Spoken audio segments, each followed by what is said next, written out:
सो hey everyone, welcome back. तो भाई क्या हाल चाल है आप सभी के। तो यार आज की क्लास में हमने पढ़ना है फाइनेंशियल स्टेटमेंट चैप्टर को। इस चैप्टर को यार बहुत बच्चे फाइनल अकाउंट्स भी बोलते हैं। तो इसमें हमें मेनली क्या समझना है, trading account, profit and loss account और बैलेंस शीट। ठीक है, तो बहुत ही ईजी चैप्टर है। इसके साथ साथ मैं कॉन्सेप्ट वीडियोस भी बना रहा हूँ, तो यार उनको जरूर समझना है, उनको आपने जरूर देखना है। प्लेलिस्ट में आपको मिल जाएंगे कॉन्सेप्ट नेम से, ठीक है, उसके थंबनेल वगैरह पे कॉन्सेप्ट लिखा होगा, तो वो वीडियोस आपने जरूर देखने हैं। तो एक इन्फॉर्मेशन हमारी ये हो गई।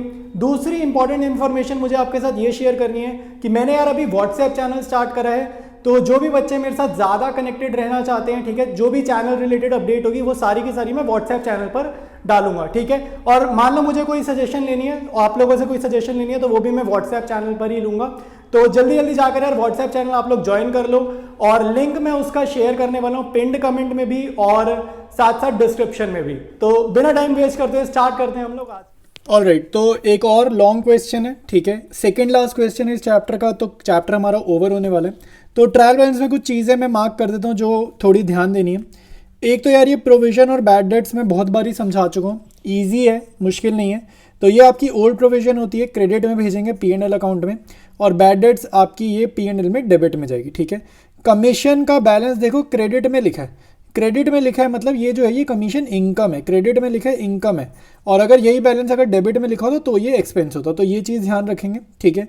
और डिपॉजिट्स मतलब कि हमने कहीं पैसा जमा कराया हुआ, जैसे बैंक में फिक्स डिपॉजिट नहीं कराते, FD, घर में सुना होगा FD बोलते हैं, फिक्स डिपॉजिट। तो ये एसेट है अपनी, ठीक है, ये जाएगी बैलेंस शीट में। ठीक है, तो ये चीज़ें हो गई, और बाकी सब तो इजी लिखा है। और फिर जो हमारे को दिख रही है वो GST दिख रही है। तो GST आपका जो इफेक्ट डालेगी बैलेंस शीट में डालेगी, ट्रेडिंग P&L में नहीं डालेगी। और बैलेंस शीट में भी अंधाधुंध नहीं डालना है, इसको सेट ऑफ करना आना चाहिए। सेट ऑफ कराने के बाद ही हम बैलेंस शीट में डालेंगे। तो सेट ऑफ करना मैं सिखाऊंगा बैलेंस शीट बनाते टाइम। तो पहले ट्रेडिंग P&L करेंगे, उसके बाद हम आगे इसका सेट ऑफ समझेंगे। ठीक है, तो आगे देखो भाई, सैलरीज आउटस्टैंडिंग हमें आता है, इंश्योरेंस प्रीपेड का भी हमारे को इफेक्ट पता है। Commission 1000 received in advance for the next year. Commission received in advance, अगर आप अकाउंट्स पढ़ोगे और अकाउंट्स में आपने पहले भी पढ़ा होगा ये चीज़, एडवांस रिसीव करना अच्छी बात है, लेकिन एडवांस रिसीव को अकाउंट्स में लाइबिलिटी नेचर बताया जाता है। इसलिए लाइबिलिटी बताते हैं कि अगर आप कहीं से एडवांस ले लेते हो तो अब आपको स्ट्रेस हो गया कि भाई हमें उसका काम करना पड़ेगा, एक ये पॉइंट होता है। दूसरा ये होता है अगर हम कहीं से एडवांस पकड़ते हैं तो हो सकता है हमें उसको ये एडवांस वापसी करना पड़े, पैसा लौटाना पड़े, वो हमसे नहीं काम कराए। तो इसलिए एडवांस को हम लाइबिलिटी नेचर में डाल देते हैं। फिर है interest 2100 is to be received on deposits. ठीक है, तो ये हमें अक्रूड इनकम है एक तरीके से कि हमें इंटरेस्ट मिलना है, तो ये अक्रूड है। अर्नड बट नॉट रिसीव्ड, इसको बोलते हैं अर्न, कमा तो लिया लेकिन मिला नहीं, तो ये एसेट भी है और P&L अकाउंट में क्रेडिट में जाएगा। Interest on bank loan 3000 is to be paid, तो इज टू बी पेड मतलब हमने अभी नहीं चुकाया तो आउटस्टैंडिंग है। ठीक है, ये आपकी न्यू प्रोविजन है, एडजस्टमेंट वाली प्रोविजन आपकी न्यू है। डेप्रीसिएशन हमें करना आता है। क्लोजिंग स्टॉक की जब भी दो वैल्यू होगी, कम वाली वैल्यू आपने पिक करनी है, तो ये प्रूडेंस प्रिंसिपल की वजह से हो गया। फिर आग लगने वाली एडजस्टमेंट है। और फायर अकर्ड ऑन 1 अप्रैल, एक तो डेट पढ़ते ही ना अलर्ट हो जाया करो, ये जो डेट है ये अपने फाइनेंशियल ईयर का पार्ट है ही नहीं। आप लोगों को ये चीज़ समझनी होगी, हमें तो 31 मार्च तक बनाना है ना, 31 मार्च 2024 तक बनाना है, तो ये उससे अगले दिन है, उससे एक दिन बाद की कहानी है। तो इसको आप इग्नोर कर दो, इस ट्रांजैक्शन को आप इग्नोर कर दोगे क्योंकि वो इस फाइनेंशियल ईयर का पार्ट नहीं है। अगले फाइनेंशियल ईयर है, अगली बैलेंस शीट में आएगा, हमारी बैलेंस शीट में ये नहीं आएगा, तो हम इसको इग्नोर कर देंगे। ठीक है, तो स्टार्ट करते हैं ट्रेडिंग अकाउंट से। ऑलराइट, तो स्टार्ट करेंगे। सबसे पहले मैं यहाँ पर लिखूंगा ओपनिंग स्टॉक। ठीक है, तो ओपनिंग स्टॉक मैंने यहाँ पर लिखा, क्वेश्चन से ही देख देख कर लिखना है, 30,000। ऑर्डर याद रखना है, यहाँ पे लिखेंगे सेल्स लेस सेल्स रिटर्न, तो यहाँ पे सेल्स रिटर्न मुझे माइनस करनी है, तो 1,50,000 माइनस करो 10,000 की सेल्स रिटर्न, तो ये हो जाएगा आपका 140। फिर आपको क्लोजिंग स्टॉक लेना है। क्लोजिंग स्टॉक की दो वैल्यूज़ गिवन है, मैंने आपको बता रखा है, कम वाली वैल्यू आपको उठानी है प्रूडेंस प्रिंसिपल के रीज़न की वजह से। ठीक है, तो 45,000 ओपनिंग स्टॉक लिखा। इधर परचेजेस लिखेंगे, नेक्स्ट स्टेप हमारा परचेजेस लिखने का होता है, तो वो है 1,20,000, और क्योंकि रिटर्न गिवन है इसलिए मैंने इसको इंटरनली लिखा है। तो परचेज रिटर्न आप यहाँ पर लिखेंगे, तो ये है 20,000 का, तो ये आपने लिखा 1,00,000 रुपये। ठीक है, तो ये आ जाएगा, बस इतना ही है मेरे हिसाब से, और कोई आइटम मेरे को दिखी नहीं है, बस इतना ही है। तो बड़ी साइड का टोटल करते हैं, तो बड़ी साइड जो दिख रही है वो ये नहीं है, ये छोटी है, ये बड़ी साइड है, अपनी क्रेडिट साइड बड़ी साइड है, तो 1,85,000 बड़ी साइड है। बड़ी साइड का टोटल इधर कॉपी करा और इसमें से 1,30,000 ही तो सब्ट्रैक्ट करना है, तो सिंपल 55,000 आ रही है बैलेंसिंग फिगर, तो इसको बोलेंगे ग्रॉस प्रॉफिट। ठीक है, ये अपना क्या हो जाएगा ग्रॉस प्रॉफिट CD और ब्रैकेट में लिखेंगे बैलेंसिंग फिगर। ठीक है, तो ये ब्रैकेट में लिख दिया। ये gross profit CD side change करने पे क्या होगा BD बन जाएगा, ग्रॉस प्रॉफिट BD हो जाएगा और ये हो जाएगा 55,000 रुपीज़। ठीक है, तो ये अब मैंने स्टार्ट कर दिया P&L अकाउंट। ठीक है, तो यहाँ पर क्रेडिट में भी चीज़ें लिखनी है हमारे को कुछ, क्योंकि कमीशन वगैरह की एंट्री क्रेडिट में आएगी और डेबिट में भी हमारे को लिखना है। ठीक है, तो सबसे पहले मैं लिखूंगा सैलरी एक्सपेंसेस। ठीक है, मेरे को सैलरी एक्सपेंस दिख रहा है, कितना दिख रहा है 22,000 रुपये का दिख रहा है, तो वो मैंने यहाँ पर लिख दिया। ठीक है, अब और क्या क्या चीज़ें हमारे को लिखनी है। ठीक है, इंश्योरेंस है, बहुत सारी चीज़ें। सैलरी के बाद हम लिख सकते हैं इंश्योरेंस, मुझे दिख रहा है 5,000 का, तो इंश्योरेंस मैंने लिखा है 5,000 का। और उससे रिलेटेड मेरे को एडजस्टमेंट गिवन है, और एडजस्टमेंट कौन सी, एडजस्टमेंट नंबर 1, तो माइनस करेंगे प्रीपेड इंश्योरेंस। तो प्रीपेड इंश्योरेंस कितना है 45, खाली 500 का, तो ये बाहर आएगा 4500। ठीक है, उसकी इंश्योरेंस के बाद मेरे को बैड डेट्स दिख रहे हैं, तो बैड डेट्स यहाँ पर लिखेंगे 5,000 रुपये। ठीक है, मैं रजिस्टर ऊपर कर रहा हूँ, तो बैड डेट्स मेरे को दिख रहा है 5,000 रुपये, तो बैड डेट्स यहाँ पे लिखा 5,000। और मेरे को एडजस्टमेंट में भी बैड डेट्स गिवन है कि नहीं गिवन है। ठीक है, प्रोविजन गिवन है, प्रोविजन गिवन है, तो न्यू प्रोविजन लिखेंगे। न्यू प्रोविजन कितना है 10,000 का, उन्होंने कैलकुलेट करके ही दिया हुआ है, तो आप यहाँ पर लिखेंगे, तो ये हो जाएगा 15,000 रुपये।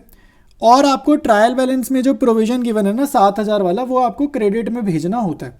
तो by provision for doubtful debts, ये आपका ट्रायल बैलेंस वाला है, इसको एक ही जगह भेजते हैं और भूल जाते हैं, इसको मैं बोलता हूँ ओल्ड प्रोविजन। ट्रायल बैलेंस वाले को मैं बोलता हूँ ओल्ड, और जो एडजस्टमेंट वाला होता है उसको मैं बोलूँगा न्यू। ठीक है, तो ये हमने कर लिया। उसके बाद हमारे पास गिवन है कमीशन, तो कमीशन लिख लेंगे भाई, कमीशन है 5,000 की, और कमीशन हमने 1,000 की एडवांस रिसीव करी है, और कमीशन आपकी इनकम है। तो एक तो पहली बात मैंने गलती से डेबिट में लिखा, यहाँ नहीं लिखना था, इनकम है तो क्रेडिट में लिखेंगे। ठीक है, तो यहाँ लिखेंगे बाय कमीशन, क्योंकि इनकम है, मैंने डेबिट में लिखा वो गलत है। 5,000 माइनस रिसीव्ड इन एडवांस, तो जो भी एडवांस में मिली है कमीशन वो 1,000 है, वो सब्ट्रैक्ट करो, तो ये आपका हो जाएगा 4,000 रुपये। ठीक है, फिर हमारे पास देखते हैं और क्या आइटम्स गिवन है। ठीक है, और कुछ नहीं है। फिर मुझे एडजस्टमेंट्स है, जैसे फर्नीचर दिखा ना, तो उसके ऊपर डेप्रीसिएशन लगाना था, तो यहाँ डेप्रीसिएशन लगा लेते हैं, टू डेप्रीसिएशन ऑन फर्नीचर। तो 10% लगाना है, फर्नीचर 14,000 का है, तो 14,000 का 10% कितना होता है भैया 1,400, तो वो मैंने यहाँ पर लगा दिया।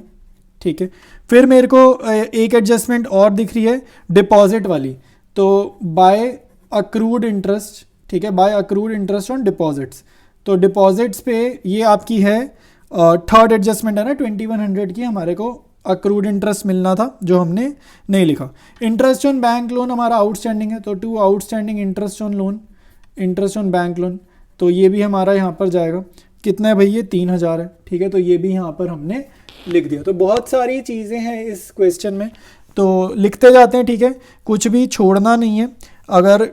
ठीक है, तो मैंने यार एक बार ही वेरीफाई करता हूँ, मुझे लग रहा है कहीं कुछ आइटम छूट तो नहीं गई, चेक कर लेते हैं। अगर कुछ नहीं छूटा है तो हम लोग नेट प्रॉफिट निकालेंगे। ऑलराइट, तो अब एक चीज़ मैं बता देता हूँ, ये जो डेप्रीसिएशन है 10% हमने करेक्ट निकाला है, लेकिन हमने 14,000 का निकाल दिया। मैंने एक चीज़ ध्यान नहीं दी, ये ड्राइंग्स है 14,000 की, फर्नीचर आपको 6,000 का गिवन है, ये ड्राइंग्स हैं, तो ये आपका 1,400 नहीं होगा, ये 600 होगा। और एक हमारे को एडजस्टमेंट गिवन है आउटस्टैंडिंग सैलरी की, तो आउटस्टैंडिंग सैलरी आपको 3,000 की गिवन है, मैं ये यहाँ पर लिख देता हूँ। अब आप अगर जैसे मैं देखो भूल गया, अगर मैं नहीं भूलता तो मैं ये 22 में 3 ऐड करता, ये 25,000 हो जाता। बट अगर एग्जाम में आप भूल जाओ तो कटिंग करने की ज़रूरत नहीं है, आप इसको अलग से लिखो। ठीक है, 22,000 था, ये अलग से लिखो, ये भी आपका करेक्ट ही माना जाएगा। ठीक है, तो एक बार ही हम टोटलिंग वगैरह करते हैं और अपना नेट प्रॉफिट निकालते हैं। तो टोटल करते हैं बड़ी साइड का, तो बड़ी साइड आपकी क्रेडिट साइड आ रही है, इन 4 आइटम्स का आप टोटल करेंगे, ये आपका कितना आ जाएगा, ये आ जाएगा 68,100।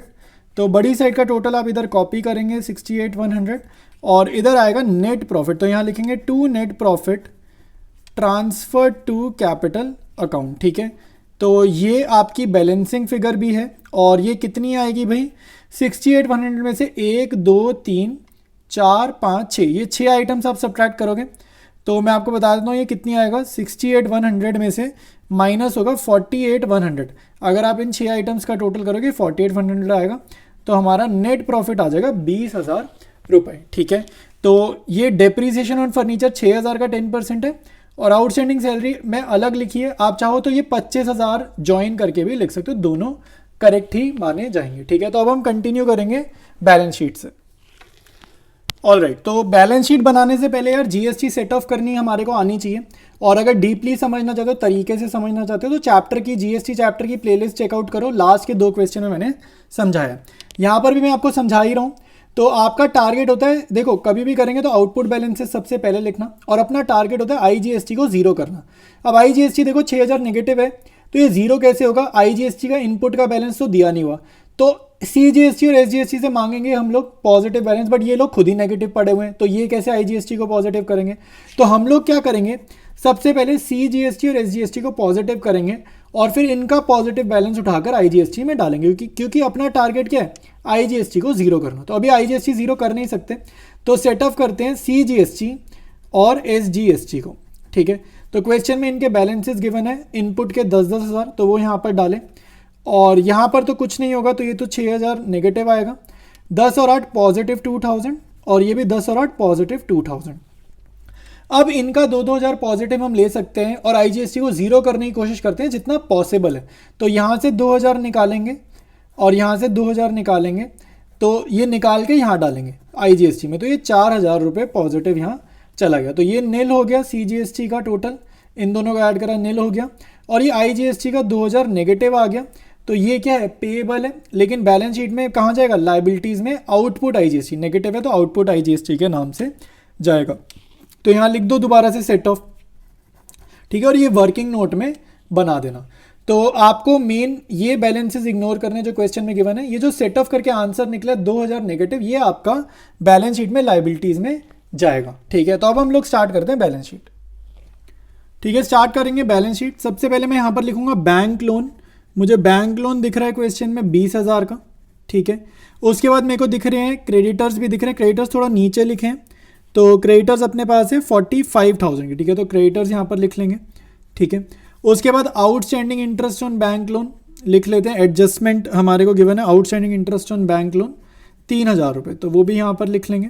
ठीक है, कमीशन रिसीव्ड इन एडवांस है 1,000 रुपये, ये भी अपनी लिए लाइबिलिटी थी, लाइबिलिटी नेचर की चीज़ है, कमीशन रिसीव्ड इन एडवांस 1,000 रुपये। ठीक है, आउटस्टैंडिंग सैलरीज गिवन है एडजस्टमेंट में 3,000 रुपये की, तो आउटस्टैंडिंग सैलरी यहाँ पर लिख लेंगे। ठीक है, और क्या क्या चीज़ें गिवन है। ठीक है, तो फिर उसके बाद कैपिटल गिवन है, एवरग्रीन कैपिटल के बिना तो क्वेश्चन अपना अधूरा रहने वाला है। तो कैपिटल देखो आपको फर्स्ट आइटम गिवन है 1 लाख की, इसमें आप ऐड करेंगे नेट प्रॉफिट। ठीक है, तो नेट प्रॉफिट हमारा क्वेश्चन में निकला है 20,000, वो मैं ऐड करूँगा। फिर इसमें से हम लोग सब्ट्रैक्ट करते हैं ड्राइंग्स। ठीक है, तो ड्राइंग्स इसमें से सब्ट्रैक्ट करेंगे, तो आपको क्वेश्चन में देखनी होगी ड्राइंग्स कितनी गिवन है, ड्राइंग्स गिवन है 14,000 की, तो 14,000 की मैं ये सब्ट्रैक्ट करूँगा, तो मोटा मोटा देखा जाए तो 6,000 ही ऐड करने, तो 1,06,000 रुपये मैंने यहाँ पर लिख दिए। ठीक है, फिर अभी अभी आईजीएसटी का सेट ऑफ किया था हमने। ठीक है, तो आईजीएसटी का भी बैलेंस लिखेंगे, आउटपुट आईजीएसटी, जो अभी अभी जीएसटी टेबल नहीं बनाया था सेट ऑफ वाला, तो ये उसकी बात है। तो ये 2,000 आया था। ठीक है, तो वो हमने यहाँ पर लिख दिए। ठीक है, तो फिलहाल मेरे को लग रहा है मैंने लाइबिलिटी साइड पूरी लिख दी है, बाकी कुछ रह गया होगा तो बाद में एक बार ही चेकिंग करेंगे। तो अब सबसे पहले एसेट्स फिल करेंगे भाई, तो कैश बैलेंस देखो भाई हमारे को गिवन है 15,000 रुपये, तो वो यहाँ पर मैंने लिख लिया। ठीक है, उसके बाद मेरे को एसेट्स दिख रही है डेटर्स। ठीक है, तो डेटर्स अपने पास हैं 82,000 के, और प्रोविज़न भी गिवन है 10,000 की, तो माइनस करेंगे प्रोविज़न, जो एडजस्टमेंट में प्रोविज़न की नहीं गिवन, तो उसको माइनस करेंगे 10,000 रुपये से, तो 82 में से 10 गए, ये आएगा 72,000।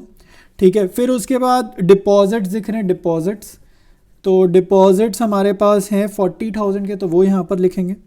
ठीक है, फिर ओपनिंग स्टॉक यहाँ जाएगा नहीं, ओपनिंग स्टॉक से याद आया क्लोजिंग स्टॉक लिख लेते हैं भाई, क्लोजिंग स्टॉक नीचे एडजस्टमेंट से उठाओ, और कम वाली वैल्यू यहाँ पर लिखेंगे, तो वो 45,000 है। फिर वहाँ पर एडजस्टमेंट पे फर्नीचर दिख रहा है, डेप्रीशिएट करो, तो फर्नीचर अपना कितना था, 6,000 का था जितना मेरे को ध्यान है। ठीक है, क्योंकि इस पर गलती हुई थी ना, तो डेप्रीसिएशन लगाने में गलती करी थी, प्रिंट मतलब लिखने में मिस्टेक की थी, तो ये हो जाएगा 5,400, 600 था, 600 यहाँ पर लिख दिया, ठीक है। तो ये भी हो गया, प्रोविजन हो गया। इंटरेस्ट 2100, तो ये अक्रूड इंटरेस्ट है, डिपॉजिट का अक्रूड इंटरेस्ट था। देखो ऑर्डर मैटर नहीं करता, आपको चीज़ें बस लिखनी है कि आपका टोटल मैच हो, टोटल मैटर करता है कि वो मैच हो रहा नहीं हो रहा। डिपॉजिट्स के बाद गैप लगने के बाद अक्रूड इंटरेस्ट है, या डिपॉजिट के जस्ट आप साथ लिख दो, उससे फ़र्क नहीं पड़ता है चीज़ों पे, ठीक है। तो अक्रूड इंटरेस्ट लिख लिया। प्रीपेड इंश्योरेंस 500, फर्स्ट एडजस्टमेंट में मेरे को दिख रही है प्रीपेड इंश्योरेंस 500 रुपये, ठीक है। तो वो भी मैंने यहाँ पर लिख लिया। तो आई थिंक काफ़ी सारी आइटम्स मैंने लिख ली हैं। अगर कुछ रह गया तो मैं एक बार वेरीफाई करता हूँ कुछ मिसिंग तो नहीं है, और फिर हम टोटल करते हैं। तो दोनों साइड का आप टोटल कर सकते हो, आराम से अपना टोटल मैच हो रहा है। तो इजी है इसकी कैलकुलेशन, 180 आ रहा है दोनों साइड्स का टोटल। तो बैलेंस शीट अपनी टैली कर गई, ठीक है। तो सारे आइटम्स हमने लिखी है।